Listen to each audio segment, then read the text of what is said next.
Hi, I am Aisha Kelly here and outside Blackburn Hall, and I'm sitting here with Susan Keys from Riverside Community Care, and she is someone that we've worked with. We're hoping to work with more as the coalition gets more and more active, and she is a valuable resource. Can you tell us a little bit about what Riverside Community Care does? Sure. So Riverside Community Care is a very large organization. We have about 70 different towns that we cover, but we've been very active in Walpole for a few decades.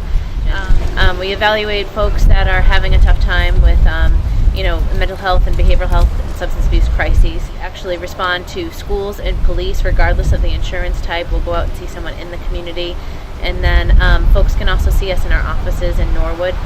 We have one right behind the Norwood Hospital at 190 Lenox Street. And then at nights, we also have a location at 15 Beacon Avenue near the library.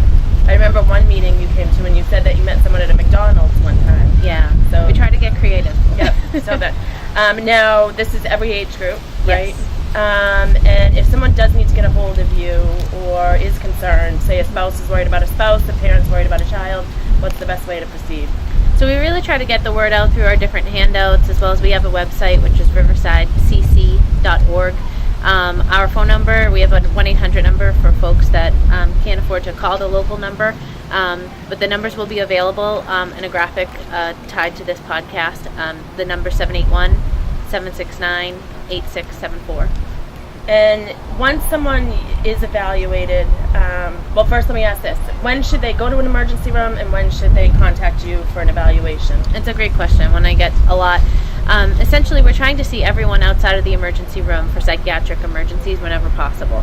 So if someone is having suicidal or self-harm thoughts, if someone's having trouble with substance abuse, a person who's having violent thoughts, maybe a kid acting out in school, someone who's severely depressed or severely anxious, we're trying to see those folks in the community, either in our office or in their homes.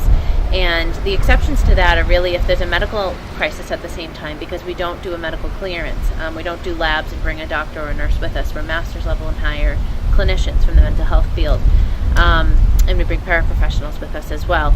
Another exception would be if they're grossly intoxicated in the moment. Obviously, we want to try to help folks who are having substance abuse issues, but if they're in the middle of being highly inebriated, we aren't really able to see them until they come down from that.